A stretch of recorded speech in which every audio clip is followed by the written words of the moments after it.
नमस्कार मित्रों, आप सभी का एक बार फिर से हमारे यूट्यूब चैनल @lovyofficial.com पर हार्दिक स्वागत है।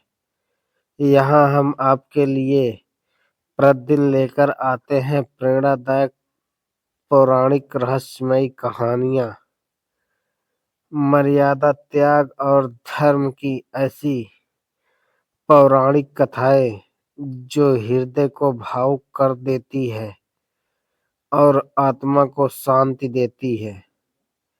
आज की कथा है श्री राम के वन गमन के उस पावन प्रसंग की, जहाँ गंगा पार कर वे ऋषि भारद्वाज के आश्रम पहुँचे। यह कथा है धैर्य की, कर्तव्य की और उस पीड़ा की जो शब्दों से नहीं, आंसुओं से बहती है।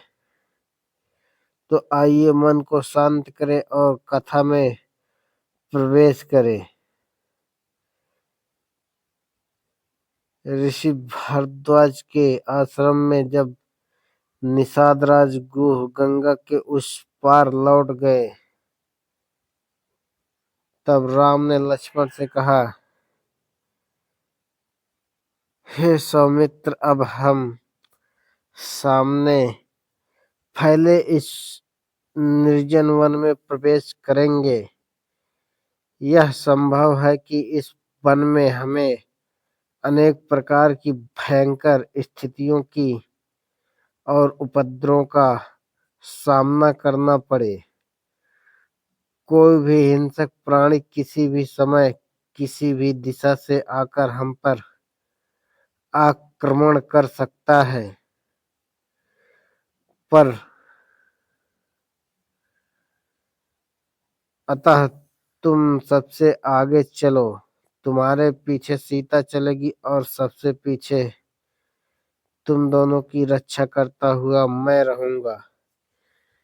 यहाँ हमें आत्मनिर्भर होकर एक दूसरे का ही सहारा बनना होगा। राम की आज्ञा पाकर लक्ष्मण धनुष बाण संभाले आगे आगे चलने लगे। उनके पीछे सीता और राम वन के भीतर प्रवेश कर गए।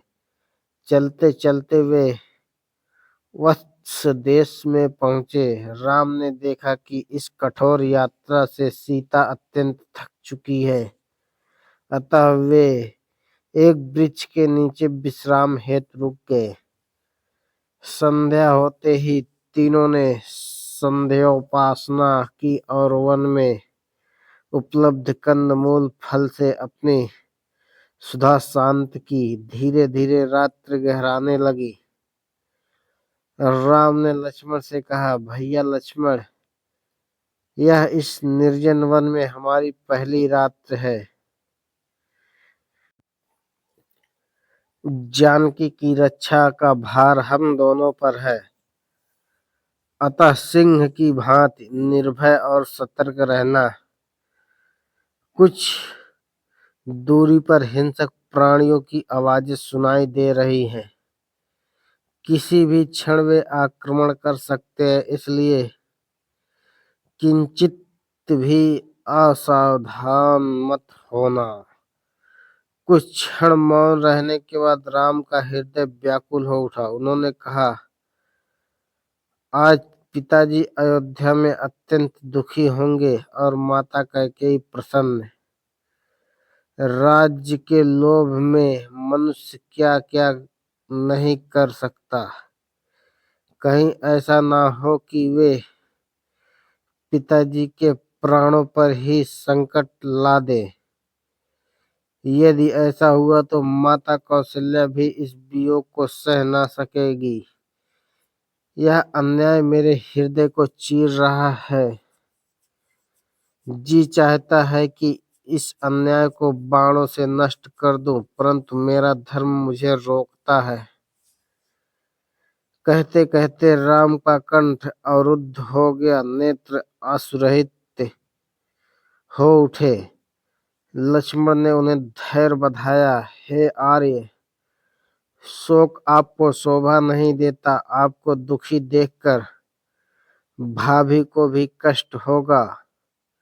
आपने सदा संकट में धैर्य रखा है, फिर आज क्यों विचलित हो रहे हैं? मुझे पूर्ण विश्वास है कि यह वनवास सकुशल पूर्ण होगा और हम पुनः अयोध्या लौटेंगे। राम तृणों की शैया पर निद्रामग्न हो गए और लक्ष्मण पूरी रात धनुष बाण लिए पहरा देते रहे। प्रातःकाल तीनों ने संध्या वंदना कर त्रिवेणी संगम की ओर प्रस्थान किया। मार्ग में लक्ष्मण ने फल तोड़कर राम और सीता को दिए। संध्या होते ही वे गंगा यमुना के पावन संगम पर पहुंच गए। संगम के दिव्य दृश्य को निहारते हुए राम बोले, लक्ष्मण यह प्रयागराज है। हवन कुंडों से उठती धूम्र रेखाएं बताती है कि हम महर्षि भरद्वाज के आश्रम के निकट आ गए हैं। आश्रम में पहुंचकर राम ने ऋषि भरद्वाज को प्रणाम किया और अपना परिचय दिया। मुनि ने उनका स्नेह पूर्वक स्वागत किया, स्नान भोजन की व्यवस्था कराई और कहा, मैं जानता हूं कि तुम्हें अन्यायपूर्वक वनवास मिला है। तुम चाहो तो 14 वर्ष यहीं निवास कर सकते हो। राम ने विनम्रता से उत्तर दिया, आपका आश्रम अत्यंत पवित्र है, परंतु यहाँ रहने से जन समूह आ जाएगा और तपस्या में बाधा होगी। कृपया हमें कोई एकांत स्थान बताइए। ऋषि भरद्वाज ने चित्रकूट का मार्ग बताया। वह स्थान रमणीक है, तपस्वियों की भूमि है और तुम्हारे वनवास के लिए सर्वश्रेष्ठ।